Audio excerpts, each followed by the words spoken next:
요절 말씀으로 8장 17절을 함께 읽겠습니다. 시작.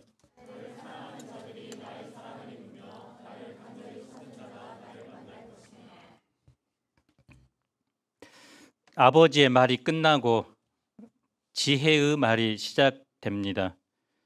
오늘 본문을 지혜의 자서전이라고 부릅니다. 지혜는 인생 소감을 발표하고 난 후에 사람들을 잔치에 초청합니다. 우리식으로 하면 하나님께서 모든 것을 준비하고 가을 수양회로 초청하는 것입니다. 우리가 어떻게 지혜의 사랑을 입으며 그 잔치에 들어갈 수 있을까요? 제1부 지혜의 자서전 8장입니다. 지혜는 부르고 명철은 소리를 높입니다. 그가 길가의 높은 곳과 네 거리에 서며 성문 격과 문 어귀와 여러 출입하는 문에서 불러 이르되 세상 어느 곳일지라도 하나님의 지혜가 없는 것이 없다는 말입니다. 지혜는 저 높은 에베레스트 산에 올라가야 얻을 수 있고 잠수함을 타고 태평양 깊은 바다에 들어가야 얻는 것이 아닙니다. 일상 속에 지혜가 우리와 함께합니다. 우리가 일하는 직장과 가정뿐만 아니라 학교뿐만 아니라 밥 먹고 잠자고 생활하는 집에도 지혜는 존재합니다. 지혜는 소수의 엘리트나 부자 혹은 특권층에만 주어지는 것이 아닙니다. 부자이든 가난한 자든 나이가 많든 적든 남자든 여자든 차별이 없습니다. 하나님의 지혜는 모든 사람에 열려 있습니다. 누구든지 지혜를 얻고자 하면 하나님의 말씀을 통해 지혜의 음성을 듣게 됩니다. 지혜는 또 다시 외칩니다. 사람들아, 내가 너를 부르며 내가 인자들에게 소리를 높이노라. 어리석은 자들아, 너희는 명철할지니라. 미련한 자들아, 너희는 마음이 밝을지니라. 너희는 들을지어다. 사람들을 부릅니다.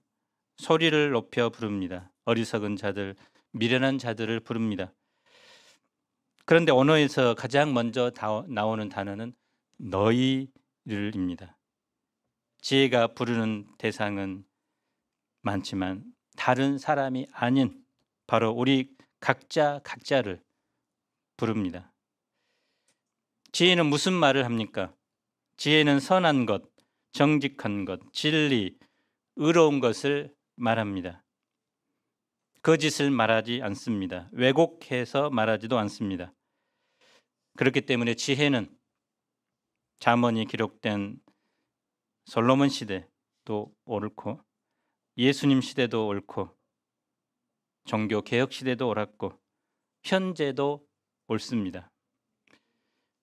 예수님이 다시 오실 때까지 여전히 옳습니다. 그래서 지혜는 진리입니다. 지혜는 은이나 금보다 더 귀합니다. 진주보다 더 낫습니다. 12절을 우리 이명철 목사님이 12절을 읽어주시기 바랍니다.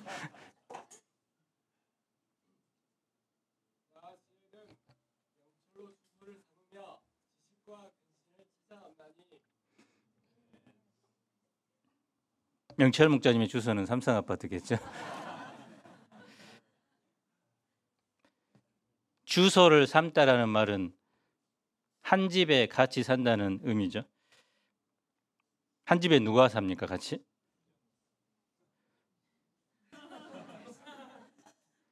부부가 살고 자녀들이 살고 가족이 함께 살죠. 그래서 지혜와 명철은 둘이서 한 인생을 살아가는 부부와 같습니다. 지혜는 지식과 분별력을 찾아내어 마침내 그것을 얻도록 합니다. 지혜는 여호와를 경외하고 악을 미워합니다. 교만과 거만과 악한 행실과 패역한 입도 미워합니다. 교만은 자신을 실제보다 더 높게 여기는 것이라면 거만은 자신을 실제보다 부풀리는 것입니다. 그래서 교만과 거만은 자기를 실제 자기보다 더 크게 여기고 살아가게 합니다. 그러한 사람의 특징은 악한 행실, 패역한 입술로 나타납니다. 함부로 행동하고 함부로 말하게 됩니다. 그러나 지혜를 가진 사람은 이런 사람들과는, 이런 삶과는 거리가 멉니다. 지혜는 계략과 참 지식과 명철과 능력을 가집니다. 이 지혜는 지도자들이 갖추어야 할 가장 중요한 덕목입니다. 그래서 이스라엘의 왕들은 항상 성경 필사본을 옆에 두고 읽어야 합니다. 오늘도 마찬가지죠. 국가를 경영할 때, 또 개인, 회사를 경영할 때, 또 공무원들, 또 백성을 재판할 때 이 지혜가 필요합니다. 왕들이, 또 지도자들이 이 지혜로 말미암아 나라를 통치하고 공의를 세우고 지혜로 재판할 때 그 나라는 의와 공의가 흐르는 나라가 됩니다. 하지만 지혜 없는 지도자는 백성을 파멸로 이끌게 됩니다. 이렇게 중요한 지혜를 어떻게 우리는 만날 수 있을까요? 17절을 함께 읽어봅시다. 시작.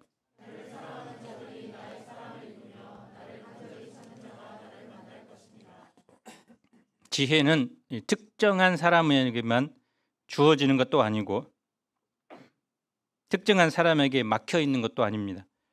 지혜는 모든 사람에게 열려 있습니다. 하지만 아무에게나 주어지지 않습니다. 사랑하다라는 말이 2번 나옵니다. 남녀가 사랑할 때 사용하는 말입니다. 사랑하는 사람과 함께 있으면 그때의 시간은 평소 시간보다 정말 빠르게 지나갑니다. 집까지 바래다 줄 때 1초라도 함께 있고자 최대한 천천히 걸어갑니다. 이처럼 지혜를 사랑하면 지혜는 만나줍니다. 반드시 만나줍니다. 지혜를 사랑하는 자들이 또한 지혜의 사랑을 받게 됩니다. 지혜를 간절히 찾는 자가 지혜를 결국 얻게 됩니다. 산다는 것은 내가 원하는 것을 얻기 위한 과정이라고 말하기도 합니다. 좋은 사람을 만나거나 경제적인 부를 얻거나 하고 싶은 일을 하거나 원하는 것을 얻고 그에 따르는 행복을 느끼는 과정이 바로 인생입니다. 좋아하는 사람이 생기면 그 사람과 더욱 가까워지기 위해 공을 들입니다. 들어가고 싶은 회사가 생기면 그 회사에 대한 정보를 찾고 면접날 다른 사람보다 더 잘 보이기 위해 세세한 부분까지 신경 씁니다. 지금 이 순간도 수많은 사람이 어깨에 짊어진 고통을 감내하면서 자신이 원하는 것을 얻고자 살아갑니다. 그런데 그들 중에 자신이 원하는 것을 얻어내는 사람이 과연 몇 명이나 될까요? 단순히 원하는 것, 그리고 간절함으로 원하는 것은 비슷한 것 같지만 다릅니다. 결정적인 차이는 하루하루를 어떻게 밀도 있게 보내고 있는가에서 판가름 납니다. 무언가를 원하는 사람은 기존에 해야 할 것을 똑같이 하고 난 후 이제 시간이 나면 그때야 원하는 것을 합니다. 반면 간절한 사람은 자신의 하루를 아주 소중하게 생각합니다. 그렇기 때문에 다른 사람보다 하루를 더욱 압축해서 보내기 위해 끊임없이 고민하고 행동합니다. 그렇게 여러 가지 방법을 고민하고 발견하면 그것을 행동으로 옮깁니다. 그래도 시간이 부족하면 좀 더 늦게 자거나 하루를 남들보다 더욱 빨리 시작합니다. 그것은 누가 시켜서 하는 것이 아닙니다. 존 파이퍼 목사님은 이 시대 성도들에게 진짜 필요한 것은 하나님을 향한 갈망이라고 했습니다. 그는 하나님을 기뻐하라는 책에서 이렇게 기록합니다. 하나님 나라를 받을 자격은 능력이 아니라 갈증이다. 우리에게 그 나라를 값없이 주시는 것이 우리 아버지의 기쁨이다. 다른 방법으로는 그 나라를 살 수도 교환할 수도 얻을 수도 없다. 시편 42편 1절 2절은 이렇게 말씀합니다. 함께 읽어봅시다. 시작.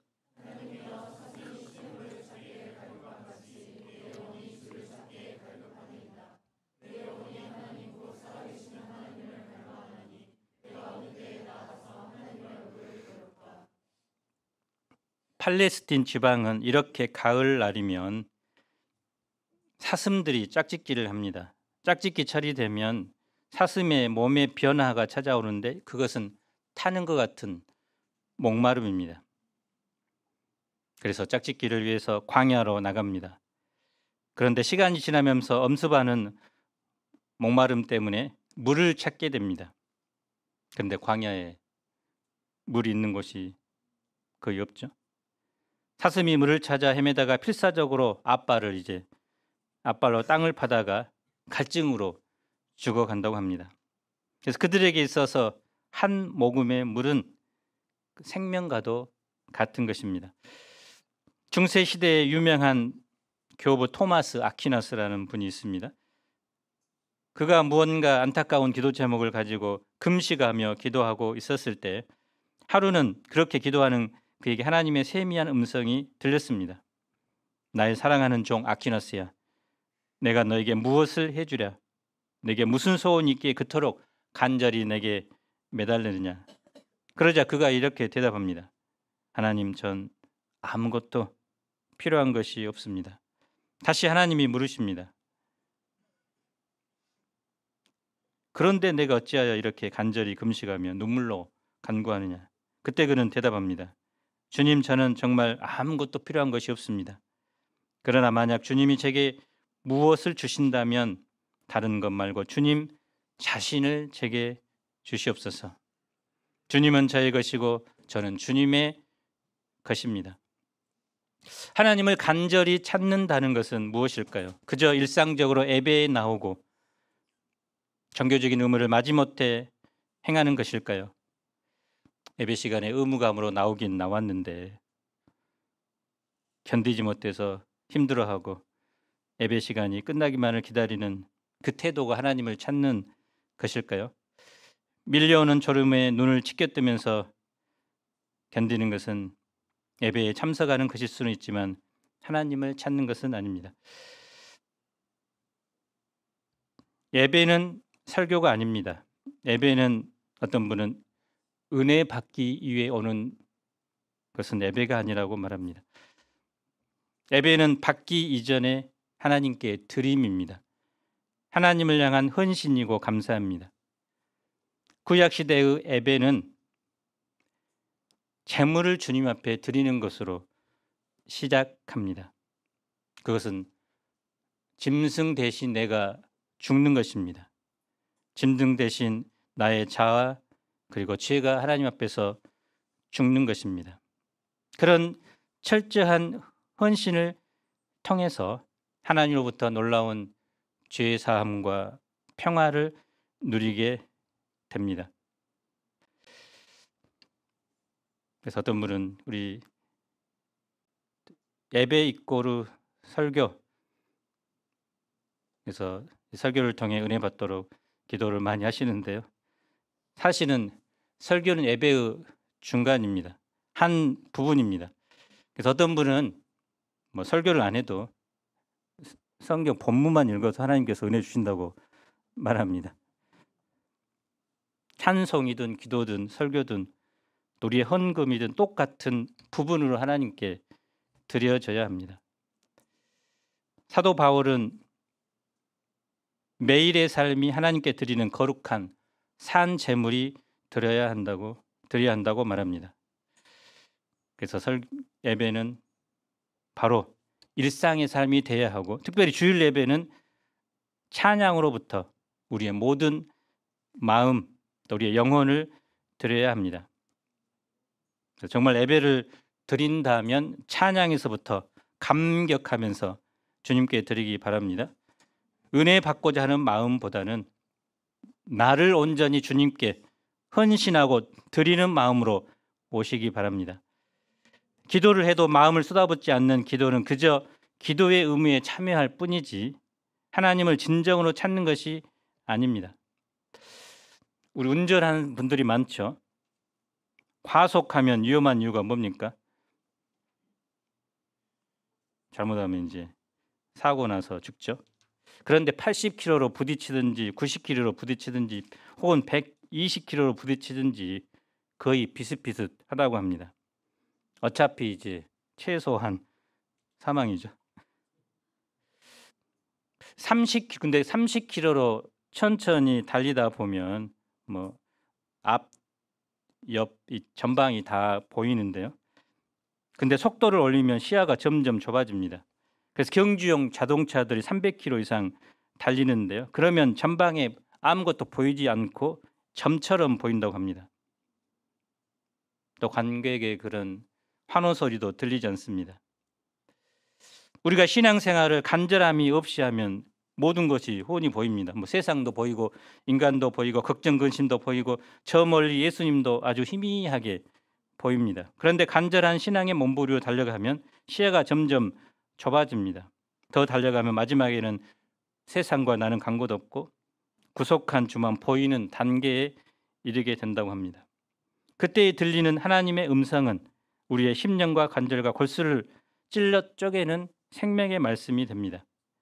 그때 드리는 우리의 기도는 심령 속에서 솟아오르는 핵폭탄이 됩니다. 그때 하나님 앞에 드리는 결단은 우리의 인생을 송두리째 변화시키는 위대한 결단이 됩니다. 우리는 일상적으로 하던 일들을 계속하는 습관적인 신앙 생활을 말고 하나님을 간절히 찾는 사람들이 되어야 합니다. 그래서 우리의 기도에, 우리의 예배에, 우리의 섬김에 우리의 온 마음을 실어야 합니다. 하나님께서는 지금도 당신을 뜨겁게 사랑하고 간절함을 가지고 당신을 찾는 사람을 기다리고 계십니다. 우리 대청부 형제 자매들이 이번 주 수요일 전도대회를 위해서 기도하고 그 하나를 위해서 집중하고 300km로 달려가서 다른 것은 안 보이고 이제 그것만 단 한 사람이 오더라도 하나님께서 놀랍게 우리 대청부 한 사람 한 사람을 축복하실 것입니다. 그 한 사람을 도구로 사용하셔서 하나님께서는 지금도 생명구원의 역사를 이뤄 가십니다. 이 지혜는 언제부터 존재했을까요? 태초에 하나님께서 천지를 창조하시기 전에 지혜를 가지셨습니다. 지혜는 영원 전부터 존재했습니다. 이것을 지혜의 선재성이라고 부릅니다. 23절을 읽어봅시다. 시작.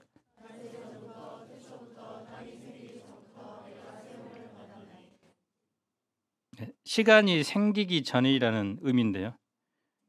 시간도 천지가 창조된 이후에 시작되었습니다. 시간도 하나님의 창조물입니다. 그런데 지혜는 시간이 생기기 전부터 존재했습니다.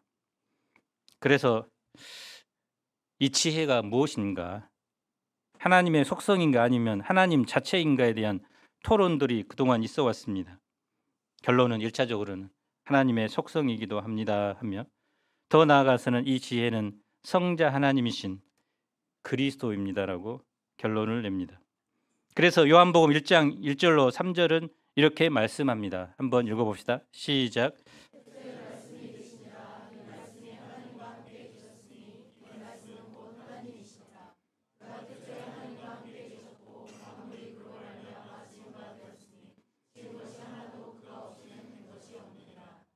고린도전서 1장 24절 하반절도 이렇게 말씀합니다. 함께 읽어봅시다. 시작.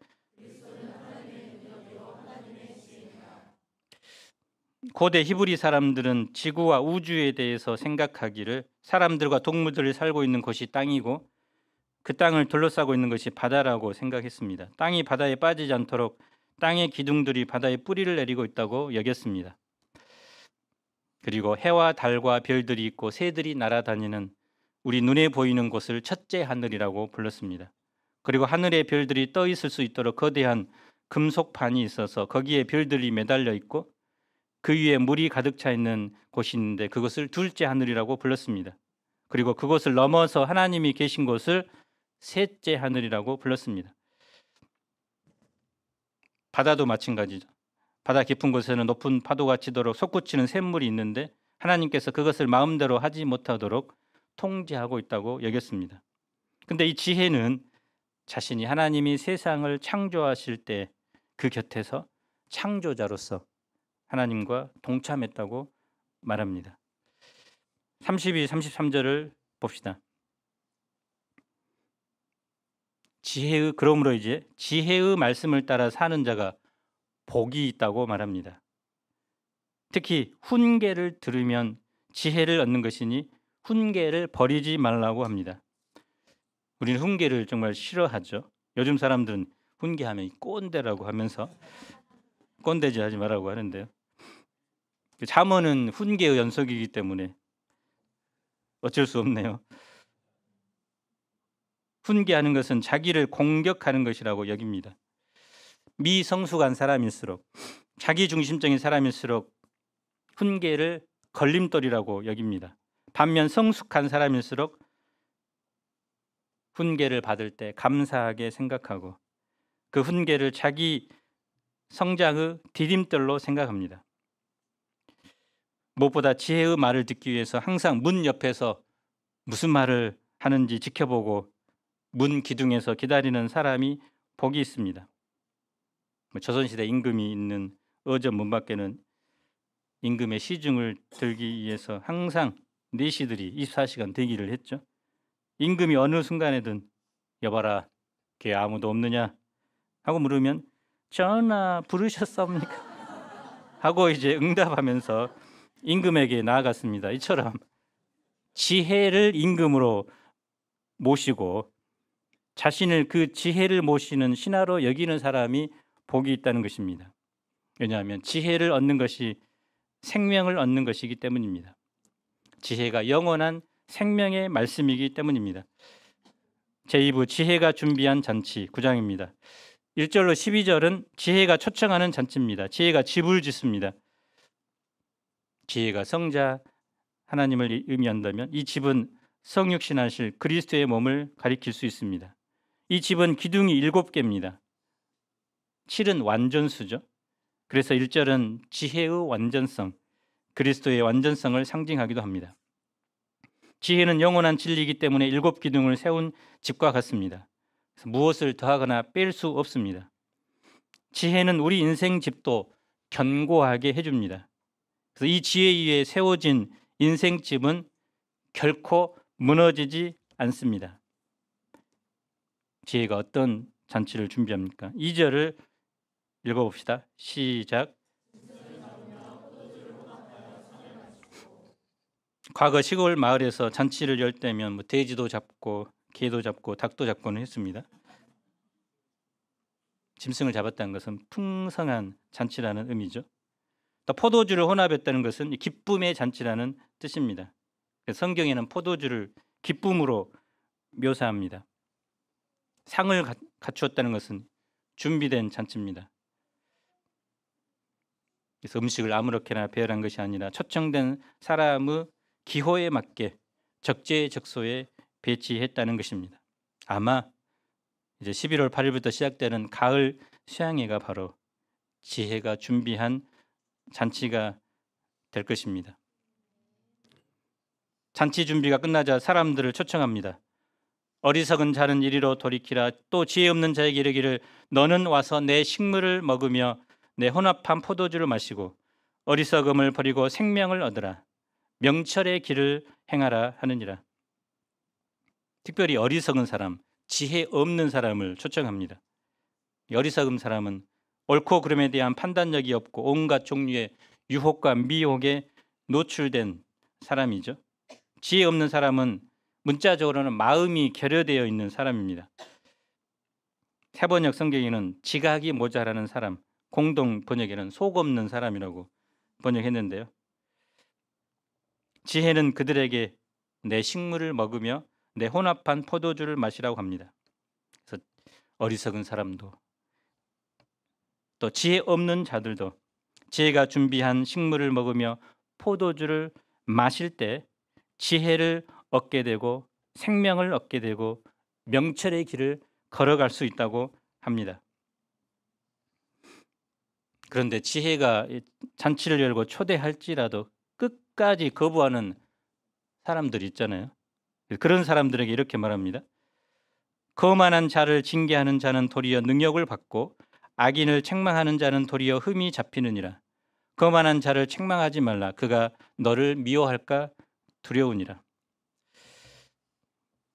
거만한 사람은 하나님을 업신여기고 조롱하는 사람입니다. 악한 사람은 도덕적으로 악할 뿐만 아니라 신앙적으로도 불경건한 사람입니다. 거만한 사람, 악한 사람은 자신을 높이고 남을 무시하고 멸시합니다. 그래서 우리가 이 잔치에 초청을 할 때 가끔 이런 사람들이 있죠. 하나님을 경멸하고 또 그 전하는 사람조차 무시하는 사람들이 있습니다. 그래서 그런 사람들에게는 훈계하였다가는 자칫하면 이제 수치를 당할 수 있습니다. 예수님도 이렇게 말씀하셨습니다. 마태복음 7장 6절 한번 읽어봅시다. 시작.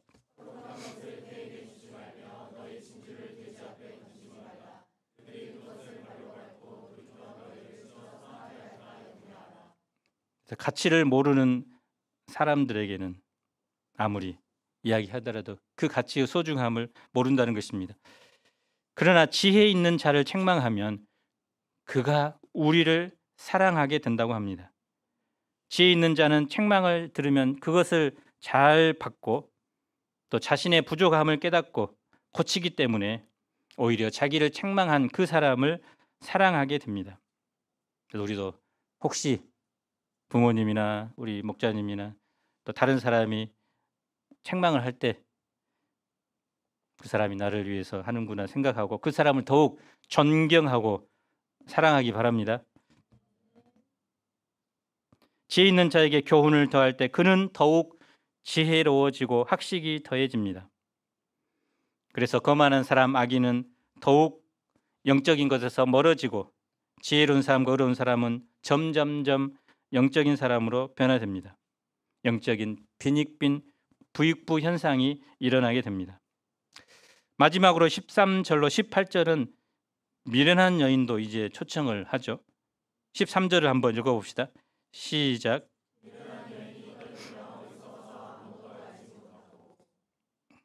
미련한 여자도 잔치를 베풀었는데 왔는데 아무도 모르니까 줄 것이 없습니다. 단지 그냥 떠드는 것만 합니다. 말은 엄청 많죠. 속담에 벼는 익을수록 고개를 숙이지만 빈수레가 요란하다고 하는데 우리가 살아가면서 접하게 되는 크고 작은 문제의 대부분은 말과 관련이 있습니다. 하지 말아야 할 말을 반복해서 말하거나 해야 할 말을 하지 않으면 반드시 문제가 생깁니다. 그런 사람이 바로 미련한 사람입니다. 미련한 여자도 성읍 높은 곳에서 호객 행위를 합니다. 15, 17절을 봅시다. 그 여인은 자기 길을 가고 있는 사람, 어리석은 사람, 지혜 없는 사람 등 가리지 않고 이렇게 말합니다. 도둑질한 불이 달고 몰래 먹는 떡이 맛있다. 정말 그렇나요? 이 도둑질한 불, 몰래 먹는 떡, 이것은 실상 은밀한 음행을 말합니다. 그래서 은밀한 음행은 순간적으로 즐거움이 있을지 모르지만 그것은 그 마음에 심히 죄악됨이 양심을 속이는 행위입니다. 그래서 미련한 여인의 초청에 응하는 사람은 그 결국이 어떻게 될까요? 18절을 봅시다. 오직 그 어리석은 자는 죽은 자들이 거기 있는 것과 그의 객들이 수월 깊은 곳에 있는 것을 알지 못하느니라. 그래서 죽음의 그늘로 들어가고 있습니다. 그러나 더 큰 문제는 그들이 죽음의 그늘이 드리워져 있는 것에 있으면서도 그것을 모른다는 것입니다.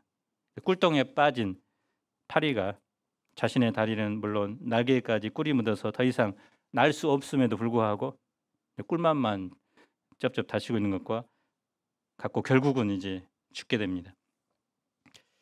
나를 사랑하는 자들이 나의 사랑을 입으며 나를 간절히 찾는 자가 나를 만날 것이니라. 지혜를 사랑하는 자, 하나님을 사랑하는 자가 지혜의 사랑을 받게 됩니다. 지혜를 간절히 찾는 자는 결국 지혜를 만나게 될 것입니다. 잠언을 공부하면서 우리가 하나님이 예비하신 지혜를 풍성히 얻어서 지혜로운 자들이 되기를 기도합니다. 특별히 지혜가 준비한 가을 제자 수양회에 먹을 것, 또 마실 것, 또 은혜 받을 것이 풍성한 이 가을 수양회, 우리가 모두 간절함을 가지고 준비하고 참석할 수 있기를 간절히 기도합니다. 제가 기도하고 마치겠습니다. 걸어가신 하나님 아버지, 지혜를 사랑하는 자들, 하나님을 사랑하는 자들, 주님을 사랑하는 자들이 주님의 사랑을 충만히 받게 됩니다. 무엇보다 주님을 간절히 찾는 자가 주님을 만난다고 합니다. 하나님의 사랑을 받고 또 하나님을 더욱 알기 원하지만 간절함을 갖지 않고 또 찾지 않는 저희가 어찌하든지 정말 이 지혜를, 하나님을 간절히 찾고자 하는 열망을 가지고 하루하루 밀도 있는 삶을 살아가게 도와주시고 주님의 사랑으로 우리의 삶이 더욱 풍성해질 수 있도록 축복해 주시기를 간절히 기도합니다. 예수님 이름으로 기도합니다.